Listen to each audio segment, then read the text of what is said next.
پہلے تو آپ نے جب بات کی نا تو ہے نا کہ حیرت ہوئی محسن تجھے مسجد میں دیکھ کر، ایسا بھی کیا ہوا کہ خدا یاد آ گیا. اچھا پتہ نہیں اب یہ محسن ہے یا یہاں پہ کچھ اور ہے، کیونکہ آدھے سے زیادہ اشعار فراز ہے محسن کے ویسے بنا دیے.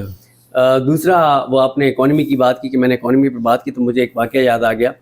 عدیل وڑائی صاحب اور میں پروگرام کرتے تھے شہر اقتدار.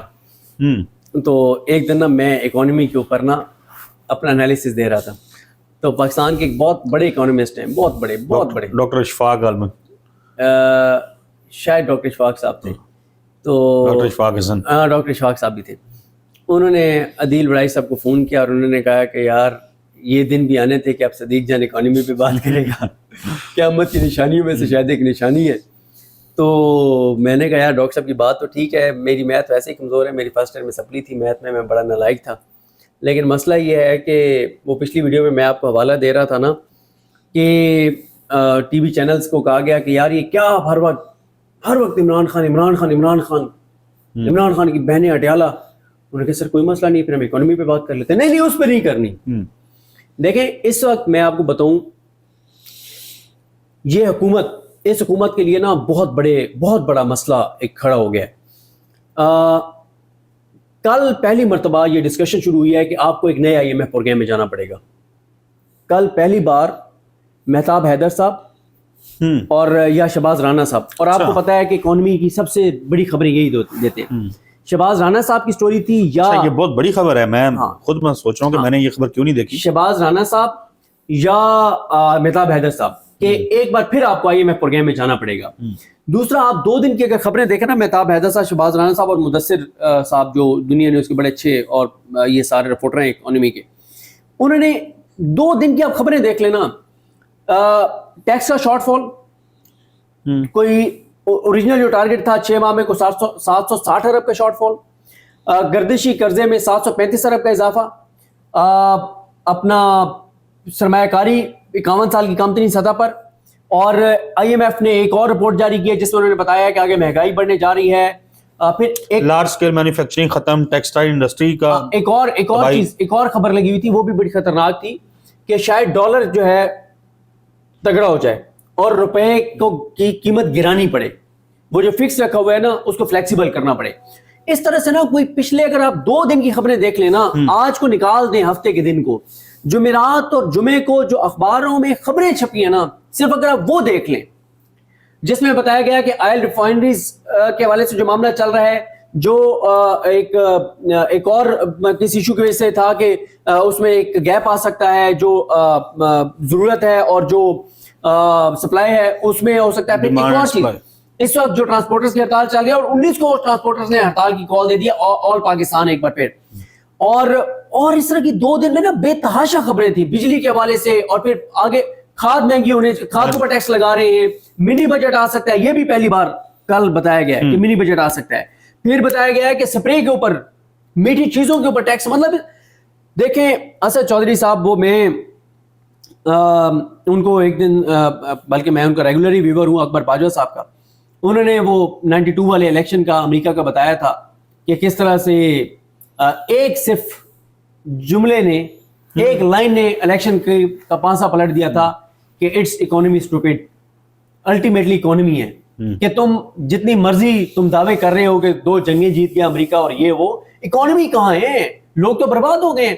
دیکھیں اس وقت، دیکھیں اسد چودھری صاحب، ایک بات ریئلٹی ہے، لوگ ناک تک ہوئے پڑے ہیں، لوگوں کے بھرم ٹوٹ گئے ہیں، لوگ خودکشیوں کے قریب پہنچے ہوئے ہیں، لوگوں کے حالات بہت تنگ ہیں، روزگار بالکل نہیں ہے، لوگ بے روزگار ہو رہے ہیں. کل ایک چھوٹی سی خبر ہے، کانٹریکٹ کے اوپر جو گارڈز بھرتی ہوئے ہیں نا ان کو فارغ کر دیا. کانٹریکٹ پہ جو گارڈز بھرتی ہیں، یار وہ گارڈ کتنے پیسے لے رہا ہوگا، ان کو پنجاب کے اسکولوں سے فارغ کر دیا. یہ تو میرا رونا مطلب آج کا نہیں ہے، میں تو اس کے اوپر اکثر سر پیٹ رہا ہوتا ہوں. آپ پرائیویٹ اسکولس بناتے، آپ سرکاری اسکول ختم کر کے پرائیویٹائزیشن کی طرف جاتے رہے. ہسپتالوں کے اندر بھی آپ نے کہا کہ ہم پرائیویٹائزیشن کی طرف جائیں گے، سرکاری نوکریاں لوگوں سے چھین لیں. پینشنز کے اوپر آپ اس طرح کی لیجسلیشن کرتے رہے، لوگ اس سے فکر مند ہو گئے. آپ نے دیکھا ہوگا ایک نئی جو فورس بنائی ہے، پیرا فورس، مختلف شہروں کے ان کے ویژول سامنے آتے ہیں جہاں پہ لوگوں کی جمع پونجی، یعنی جو بےچارے ریڈیو کے اوپر کوئی 2000 2500 3000 کا بھی کوئی سامان رکھ کے بیٹھا ہوا ہے، وہ آتے ہیں اٹھا کے لے جاتے ہیں، ضبط کر کے لے جاتے ہیں. تو مطلب عام آدمی سے روزی روٹی کمانے کا حق ہی چھین لیا جب آپ نے. مطلب یہ بڑے بڑے ڈالرز اور IMF اور شرائط یہ تو ایک سائڈ پہ رکھ دیں. جو پاکستان کا عام آدمی ہے, جو جس نے مزدوری, کہاں مزدوری کرے جی, کیا کوئی نارمل حلال کمانے والا آدمی اس جوگا رہ گیا پاکستان میں کہ وہ نیا گھر بنا سکے؟ بالکل. اچھا, یعنی ایکٹیویٹی جو ایک اکانومی کی ایک ایکٹیویٹی جنریٹ ہوتی تھی, جو پیسے کا فلو ہوتا تھا, اس کو تو آپ نے روک دیا ہوا ہے, سانپ بٹھایا ہوا ہے. دیکھیں اسد چودھری صاحب, بات یہ ہے کہ انہوں نے نا درمیان میں بہت عرصہ پولیٹیکل چیزوں میں گزر گیا. اب اکانومی کی صورتحال دوبارہ اس نیج پہ آ گئی ہے کہ اب آپ کو اکانومی ڈسکس کرنی پڑے گی, اور جیسے اکانومی ڈسکس شروع ہوگی نہ ہونا, پھر آپ دیکھیں گے ان کے ساتھ ہوتا کیا ہے. 3.5 سال سے یہ یہی بیچ رہے تھے اور جھوٹ بول رہے تھے ہم نے اکانومی سنبھال لی ہم نے. اور بھائی شہباز رانا صاحب کی خبر کے مطابق پرائم منسٹر کی زیر سربراہی جو اجلاس ہوا اس کے اندر بات ہوئی ہے کہ پاکستان کی اکانومی کا کیا حالات ہیں. آپ ایس اے ایف سی کے لیفٹیننٹ جنرل صاحب جو ہیڈ ہیں ان کی آپ سن لیں کہ آپ نے ستیہ ناش کر دیا. اور یہ نواز شریف صاحب اگلے دن جب آئے اس کے اوپر ہم نے اس وقت بھی بات کی تھی, انہوں نے کہا جی ملک ڈیفالٹ کرنے کے نہج پہ پہنچ گئے تھے, ڈالر اتنا مہنگا کر گئے لوگ. یعنی یہ لوگ سمجھتے ہیں کہ لوگ فیکٹس بھول جاتے ہیں. یعنی عمران خان کے دور میں جب گئی حکومت 180 85 82 روپے کے قریب, وہ کہاں 300 کو ٹچ کر کے واپس آیا, تو وہ انہی کا اپنا نواز شریف صاحب کے جو چھوٹے بھائی وزیر اعظم ہے پاکستان کے, ان کا کارنامہ تھا. جو مہنگائی کی شرح 12% سے فلائی کر کے 37 پہ پہنچی 38 پہ, وہ شہباز شریف صاحب کا تھا. تو آج آپ تھوڑا سا اس کو وہ کر کے تھوڑا سا, یعنی جو آپ کی وجہ سے بڑی, اس میں تھوڑی سی اس کو کر کے آپ کہتے ہیں کہ جی ہم نے بچا لیا ملک کو ڈیفالٹ کرنے سے. جب عام آدمی کی معیشت ہی نہیں چل رہی تو آپ کے نمبرز کس کام کے ہیں؟ دیکھیں یہ انہوں نے عمران خان کی حکومت جب گرائی تھی نا, جب یہ رجیم چینج کا حصہ بنے تھے, 3 چیزوں کی وجہ سے گرائی تھی. پہلا انہوں نے یہ ہے کہ عمران خان نے پاکستان کو دنیا میں تنہا کر دیا, ہم دنیا بھر سے سرمایہ کاری لائیں گے, لیکن حالات یہ ہیں کہ سرمایہ کاری 51 سال کی کم ترین سطح پہ آ گئی, 51 سال کی کم ترین سطح پر آ گئی. انہوں نے کہا مہنگائی کم کریں گے, اس سے 5 گنا زیادہ مہنگائی ہو گئی ہے. انہوں نے کہا پیٹرول اور ڈیزل ہم 70 روپے لیٹر پہ کریں گے, اس وقت 150 پہ تھا, اب 300 کے قریب لے گئے. انہوں نے کہا روزگار کے موقع دیں گے, 26 سال کی سب سے زیادہ بے روزگاری جو ہے وہ اب ہے. ٹھیک ہے, پھر مطلب اور بہت ساری چیزیں. یہ نہیں, ایپل وہ جا کے بھارت میں سرمایہ کاری کر رہا ہے, امیزون وہاں پہ جا کے بلینز آف ڈالرز جو ہیں وہ انویسٹ کرنے جا رہا ہے, اور ہمارے ہاں یعنی آپ بجائے اس کے کہ آپ ملٹی نیشنل اس طرح کی بڑی کمپنیز کو پاکستان لے گئے ہیں, جو پاکستان میں آلریڈی لوگ کام کر رہے تھے, ویب ڈیولپمنٹ, ہاں وہ سارے پاکستان سے چلے گئے. اور مطلب سونے پہ سہاگا. آپ وہ وزیر صاحب ایک آج ہیں, وہ آئے, انہوں نے کہا جی ہم وہ ایکس پہ بھی پابندیاں لگائیں گے اگر ایکس ہماری بات نہیں مانے گا. مطلب آپ کس طرف آپ کے دماغ میں چل کیا رہا ہے؟ مطلب یہ بڑی ناروے کے ساتھ جو انہوں نے کیا ہے. دیکھیں اسد چودھری صاحب, بات یہ ہے, ایک تو بیانیے کی جنگ تحریک انصاف جیت چکی ہے. بیانیے کی جنگ میں دور دور تک یہ تحریک انصاف کے ساتھ مقابلہ نہیں کر سکتے. پھر یہ دیکھیں کہ تمام کارڈز تحریک انصاف کے ہاتھ میں ہیں. کارکردگی عمران خان کی کیا تھی؟ کرپٹ وہ نہیں تھا, محب وطن پاکستانی تھا, باعث سیاسی جائیدادیں بیچ کے سب کچھ پاکستان لایا, مظلومیت کارڈ, اینٹی اسٹیبلشمنٹ کارڈ, 6+ خودداری کا, غیرت کا کارڈ, کسانوں کی خوشحالی کا کارڈ, سارے کارڈز ان کے ہاتھ میں. ان کے ہاتھ میں کوئی کارڈ نہیں ہے, یہ ڈیفینڈ نہیں کر پا رہے. اور پھر یہ آئی ایم ایف کے اب ایک اور پروگرام میں جا رہے ہیں. مجھے ایک بات بتائیں, اگر یہ ابھی ڈسکشن شروع ہو جائے گی کہ آپ آئی ایم ایف کے کیا ایک اور پروگرام میں جائیں گے, آپ مجھے بتائیں جب یہ خبر شروع ہوگی تو کتنا یہ تو عجیب, مطلب یہ تو آپ ایسے ہی ہے دوبارہ جب آئی ایم ایف کے پروگرام میں جانا. میں اب کیا اس کی مثال دوں, لیکن بہت ہی تکلیف ہے پاکستانی کے لیے. ٹیکسز یعنی کڑوی گولی ہے, ٹیکسز کی بھرمار ہو جائے گی. آلریڈی آپ عام آدمی جب افورڈ نہیں کر پا رہا اپنی زندگی, تو ابھی مزید آپ ٹیکس لگانے جا رہے ہیں, تو آئی ایم ایف کے کسی اور پروگرام میں جائیں گے تو پھر. چودھری صاحب مجھے ایک بات بتائیں, آپ امیجن کریں کہ ایف بی آر یہ کہہ رہا ہے کہ 560 ارب کا شارٹ فال ہے. اگر اٹارنی جنرل, ادھر دیکھیں چودھری صاحب, اگر اٹارنی جنرل عدالتوں سے بات کر لے اور 200 ارب عدالتیں ہمیں ہمارے حق میں فیصلے دے دیں, ٹھیک ہے, تو شارٹ فال ہم 360 پہ لے آئیں گے. یہ کسی ملک کی کبھی پالیسی ہوئی ہے؟ اور آپ کو پتہ ہے کہ انہوں نے جو کل اس خبر میں لکھا ہوا ہے کہ انہوں نے آئی ایم ایف کو کہا ہے کہ اگلے مہینے سپر ٹیکس کا کیس ہے اور وہ ہمارے حق میں فیصلہ آ سکتا ہے. آ نہیں سکتا, آپ کو پتہ ہے کہ آپ کے حق میں آئے گا کیونکہ آئینی عدالت نے سننا ہے. اب مجھے ایک بات بتائیں, وہ میرے کو 1000 ارب ٹیکس جمع اس سے ملنے ہیں. اب آپ جب اس لیے آپ اپنے حق میں فیصلہ کروائیں گے کہ آپ کو ٹیکس چاہیے, تو جو کمپنی ہے جن سے آپ اضافی ٹیکس لیں گے اس کے بعد وہ کریں گے پاکستان میں انویسٹمنٹ. کہ آپ کے تو یہاں پہ یہ حالات ہیں کہ آپ کے, کیونکہ آپ کو ٹیکس آپ امیروں سے لے نہیں پا رہے, آپ جن سے لینے چاہیے اسے لے نہیں پا رہے, تو جو کمپنیاں پہلے دیتی ہیں تو ان سے آپ غلط فیصلہ عدالت سے لے کے 1000 ارب اسے ریکور کر لیں گے تو کون اس ملک کے اندر انویسٹمنٹ کرے گا بھائی؟ تو ایک بار پھر اکانومی کی ڈسکشن شروع ہونے جا رہی ہے، یہ بڑی ان کے لیے ڈینجرس اور ہے. یہ حکومت کے قدم جو ہیں ایسی چیزوں سے اکڑنا شروع ہو جاتے ہیں. یہ اپنے بوجھ سے گریں گے، یہ اپنے بوجھ سے گریں گے، یہ اپنے بوجھ سے گریں گے. لوگوں کو اصل میں نا، لوگ جو ہے نا بھائی اب تک آپ کو 4 سال ہونے والے ہیں اقتدار میں آئے ہوئے. وہ نگران دور جو ہے وہ بھی انہی کا دور تھا، ایک دوسرے کے ساتھ مل ملا کے انہوں نے کیا ہوا تھا. اگر 4 سال بعد آپ قوم کو یہ کیا بتائیں گے کہ جی وہ ٹرائی بال کھیل رہے تھے ہم، تو اب ہم معیشت کو اب ٹھیک کرنا شروع کریں گے، کون ان کو سنے گا؟ لوگ، میں بولنا نہیں چاہتا ان کے ساتھ کیا کریں گے. سر یہ نا بارود کے ڈھیر پہ حکومت بیٹھی ہوئی ہے. خدا نہ خواستہ ایک چنگاری بھڑک اٹھی نا تو کیا ہوگا؟ دیکھیں پنجاب میں ایسے ایسے واقعات ہوئے ہیں کہ کہیں اور مہذب کسی ملک کے اندر ہوئے ہوتے نا تو لوگ کھڑے ہو جاتے سارے. وہ جو ایک خاتون ان کی جو ہے فارم 47 والی، وہ جس طرح سے ایک بزرگ کو بے عزت کر رہی تھی کہ مہنگی چیزیں بیچ رہے ہو، یار وہ کوئی بات ہے کرنے والی؟ ابھی جو لوگوں کے ساتھ کر رہے ہیں، اس وقت جماعت اسلامی نے حکومت کو ریسکیو کیا تھا جب بجلی کے بلوں کی وجہ سے معاملات بھڑکنے لگے تھے. جماعت اسلامی دھرنا لے کر آ گئی تھی، لوگوں کے ساتھ ہو گیا اور بچا لیا انہوں نے حکومت کو.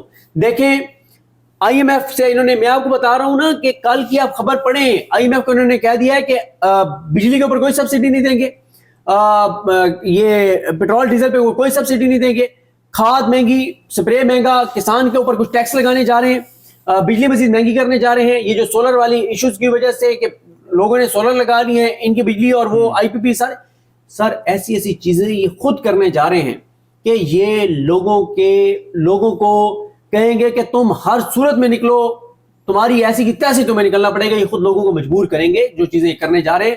اور دیکھیں سٹاک مارکیٹ کہاں ہے؟ اب کیوں نہیں اس کو بیچے نا اس کو، آپ بتائیں نا کہاں پہ ہے. دیکھیں اس وقت چیزیں نوجوانوں کے اندر بہت زیادہ انسرٹینٹی ہے کہ کیا بنے گا. ابھی تو چلی گیا نا کہ 30-35 لاکھ لوگ پاکستان سے چلے گئے تو وہ ریمیٹنسز بھیج رہے ہیں، تو آپ کو تھوڑا سا آسرا پڑ گیا. اگر یہ ریمیٹنسز بھی نہ آتے پھر آپ دیکھیں بارڈر جو بند ہے. ریمیٹنسز والی جو آپ نے بات کی ہے یہ کوئی چھوٹی بات نہیں ہے. پاکستان شاید دنیا کا واحد ملک ہو یا شاید کوئی ایک آدھا اور ہو جہاں پہ کسی ملک کی جو ایکسپورٹس ہیں وہ ریمیٹنسز سے کم ہو گئی ہوئی ہیں. تو ایکسپورٹس کو لے کر کے ابھی ایپٹما کے جو آج کل ہیں سربراہ، انہوں نے گزشتہ روز کسی پروگرام میں دیکھ رہا تھا ڈان پہ، تو وہ بتا رہے تھے کہ 150 نئی مزید یعنی ملز جو ہیں بند ہوئی ہیں، اور اس میں وہ فگرز دے رہے تھے کہ تقریباً 600 سے 800 لوگ ایک مل کے اندر کام کرتے ہیں. تو ڈائریکٹلی جو لوگ یکمشت بے روزگار ہوئے ہیں ان کی تعداد اگر کیلکولیٹ کی جائے تو وہ کہتے ہیں کہ یہ 90,000 بنتی ہے. آپ چوہدری صاحب مجھے ایک بات بتائیں، عمران خان اس حکومت سے نہیں سنبھالا جا رہا، پی ٹی آئی اس حکومت سے نہیں سنبھالی جا رہی، تحریک تحفظ پاکستان ان کو ٹف ٹائم دے رہی ہے، وفاق اور کے پی آمنے سامنے ہیں. افغانستان کے ساتھ آپ کے حالات خراب ہیں، انڈیا کے ساتھ آپ کے حالات خراب ہیں، دہشت گردی کے 21 سالہ ریکارڈ ٹوٹ گئے ہیں، بے روزگاری کے 30-35 سالہ ریکارڈ ٹوٹ گئے ہیں، غربت کا 50 سالہ ریکارڈ ٹوٹ گیا ہے، سرمایہ کاری کی کمی میں 51 سالہ ریکارڈ ٹوٹ گیا ہے، انسرٹینٹی کا 75 سالہ ریکارڈ ٹوٹ گیا ہے. تاجروں کی صورتحال آپ دیکھ لیں، کسانوں کی آپ صورتحال آپ دیکھ لیں، انڈسٹری کی صورتحال آپ دیکھ لیں، بجلی کی قیمتیں آپ دیکھ لیں، گیس کی قیمتیں آپ دیکھ لیں، اپنا پیٹرول اور ڈیزل کی آپ قیمتیں دیکھ لیں، جو اشیاء خورد و نوش ہیں ان کی قیمتیں آپ دیکھ لیں. مطلب پھر جس طرح سے لوگوں کو ایئرپورٹ پہ نوجوانوں کو آف لوڈ کر رہے ہیں وہ آپ دیکھ لیں. پولیس کے 100 سے زیادہ واقعات آ چکے ہیں جہاں پر انہوں نے پیسے لے کے سارا کچھ کیا ہے. کل ظفر نقوی صاحب کے بیٹے کے والا جو واقعہ ہوئے وہ آپ نے دیکھا. ایف آئی اے کے افسران 25-30 کروڑوں روپے انہوں نے لوگوں سے لیا اور وہ 43 کروڑ تو انہوں نے سینٹ کو بتایا ہے. ٹھیک ہے، اچھا وہ ساری چیزیں آپ دیکھ لیں. پیرا والے پیرا یا پیرا جو بھی فورس ہے اس کی جو لوگوں کے ساتھ ہے حرکتیں وہ آپ دیکھ لیں. سی سی ڈی جو کر رہی ہے وہ آپ دیکھ لیں، عدالتیں جو کر رہی ہیں وہ آپ دیکھ لیں، بلوچستان میں جو صورتحال ہے وہ آپ دیکھ لیں، کے پی کے ساتھ جو یہ کر رہے ہیں وہ دیکھ لیں، کے پی کے لوگوں کے ساتھ جو یہ کر رہے ہیں وہ دیکھ لیں. بھائی مجھے بتائیں نا اتنی چیزیں آپ کیسے کر سکتے ہیں؟ اوورسیز پاکستانیوں کے ساتھ جو آپ کر رہے ہیں وہ دیکھ لیں، صحافیوں کے ساتھ جو کر رہے ہیں وہ دیکھ لیں. 2 سال بعد کسی کا کیس لگا اور وہ تاریخ ہارٹ اٹیک ہو گیا. اور میں دیکھ رہا تھا کسی پولیس خاتون اہلکار نے خودکشی کی اٹیمپٹ کی ہے جی، وہ جس کا گھر گرایا گیا ہے. بری ماہ میں جو گھر گرائے گئے ہیں، میرے اپنے آفس میں کام کرنے والے 4 لوگ ہیں اور وہ زلزلہ متاثرین ہیں. ان کا تعلق کشمیر سے ہے اور حکومت پاکستان نے اس وقت ان کو لا کے یہاں پہ بسایا تھا اور ان کو کہا تھا کہ زلزلے میں آپ کے گھر گر گئے ہیں تو یہ جگہ ہے تو آپ لوگ یہاں رہیں. وہ پھر اسلام آباد میں جب مزدوری کر کے، ظاہر ہے کوئی لینڈ لارڈ تو نہیں تھے، مزدور تھے, کام کرنے والے, محنت کش تھے. جب انہوں نے 2005 کے اس زلزلے کے بعد سے اب تک 20 سال لگا کے, اپنی جمع پونجی لگا کے لوگوں نے اپنے گھر بنائے ہوئے تھے, ان گھروں کو مسمار کر دیا. اسٹے آرڈر لے کے پھرتے رہے, اسٹے آرڈر کسی نے نہیں دیکھا. سینکڑوں گھر گرائے گئے ہیں مسلم کالونی کے اندر. اسلام آباد میں باقاعدہ, یہ مسلم ایسے نہیں نام رکھا ہوا تھا, یہ مسلم کالونی, واحد مسلم کالونی تھی اسلام آباد کی جو گرائی گئی ہے, جس میں سے گھر گرائے گئے ہیں. اور میں نے ان لوگوں کی میں فیس نہیں کر سکا ان لوگوں کو. چلیں اور کیا تفصیل بتانی ہے. ہر بندہ آتا ہے تو میں دیکھ رہا ہوں کہ وہ ارد گرد جو باقی لوگ ہیں ان کے پاس جا جا کے جس طریقے سے رونا رو رہے ہیں اور مدد مانگ رہے ہیں. پھر میں نے بھی سوچا کہ یار ہم کیوں نہ کچھ کریں, کسی کو کہیں. پھر آپ کو پتہ ہے کہ اب پاکستان کے جو حالات ہیں, اب کسی کو کہا بھی جائے تو کیا کہا جائے. ہم ان کو فیس نہیں کر سکتے, ان اپنے 4 کولیگس کو جن کے گھر جو ہیں صحیح بات ہے وہاں پہ گرائے گئے ہیں. اچھا میں بتا صرف اس لیے رہا ہوں کہ لوگوں کو مشکل کا اندازہ ہو. ایک بندہ ہے جو آفس میں کام کرتا ہے, آفس بوائے ہے, تو اس کی جو سیلری ہے وہ جو 40,000 روپیہ اس کی سیلری ہے. ایگزیکٹلی مجھے یاد آ گیا, 40,000 روپیہ اس کو سیلری ملتی ہے. اس کا گھر گرایا گیا تو وہ گھر ڈھونڈتا رہا, چونکہ سینکڑوں لوگوں کے گھر گرائے گئے تو سردیوں میں عموماً لوگ جو ہیں مری سے اوپر یہاں واپس آ جاتے ہیں اسلام آباد پنڈی میں, اور رینٹ پہ جو جگہ خالی پڑی ہوتی ہیں وہ بھی ساری بک ہو جاتی ہیں. تو وہ گھر ڈھونڈ رہا تھا, اس کو دور نکل کے اسلام آباد سے, چک شہزاد سے بھی کہیں آگے, یعنی اسلام آباد کے مضافاتی کسی علاقے کے اندر اس کو گھر ملا 30,000 روپے رینٹ کے اوپر. اس نے وہ کانٹریکٹ مجھے دکھایا, 30,000 روپیہ رینٹ کے اوپر اس کو وہ گھر ملا جو پہلے اپنے گھر میں رہتا تھا. اس کا گھر گر گیا. وہاں وہ کہتا ہے کہ جہاں اس کا گھر تھا بارڈر پہ LOC کے اوپر, زلزلے کے بعد پھر حکومت نے اجازت نہیں دی. انہوں نے کہا نہیں اب یہاں پہ گھر نہ بنائیں. تو کہتے ہیں ہم وہاں بھی گھر نہیں بنا سکے, ہم نے ساری زندگی کما کے محنت کر کے وہ اپنے گھر پورے کو سنبھالتا ہے, والدین کو بھی اور اپنی سارے بیوی بچوں کو بھی. تو اس نے کہتا ہے کہ ہم نے یہاں پہ گھر بنایا تھا اپنا, اب وہ گرا دیا تو 30,000 روپے پہ اس نے جا کے رینٹ پہ گھر لیا ہے, تو 40,000 روپیہ اس کی تنخواہ ہے. اب وہ 30,000 روپیہ جب اپنا رینٹ دے گا اور گھر کا واحد کفیل ہے, تو وہ 10,000 روپے میں اپنے بچوں کی فیسیں, روٹی, دوائیاں, والدین کی کیسے پوری کرے گا؟ صحیح بات. اس کا جواب دے دیں شہباز شریف صاحب یا کوئی بھی. اور کسی کو زحمت نہیں ہوئی کہ وہ چاہتا اور دیکھتا, اللہ تللے میں تو اربوں روپیہ اڑا دیتے ہیں. یہ ہر چوتھے دن کوئی نہ کوئی ایونٹ, کوئی نہ کوئی پروگرام کر کے اڑا دیتے ہیں. یہاں اسلام آباد کے F9 پارک میں کبھی کنسرٹس ہو رہے ہوتے ہیں حکومتی, کبھی کوئی اور چیزیں ہو رہی ہوتی ہیں. اربوں کروڑوں روپیہ جو ہے یہاں PSL اور یہ کرکٹ کی سیکورٹی کے اوپر لگ جاتا ہے. تو ان 600-700 جتنے بھی گھر گرائے گئے ہیں ان کی خدارہ مدد کریں. آواز بلند ہونی چاہیے اس پہ بھی سپیکر صاحب, تاکہ ان 600-700 خاندانوں کو کچھ تو پیسے ملیں کہ وہ اپنا آلٹرنیٹ جو ہے وہ ارینج کر سکے. اگلی ویڈیو تک کے لیے ہمیں اجازت دیجیے. اللہ حافظ.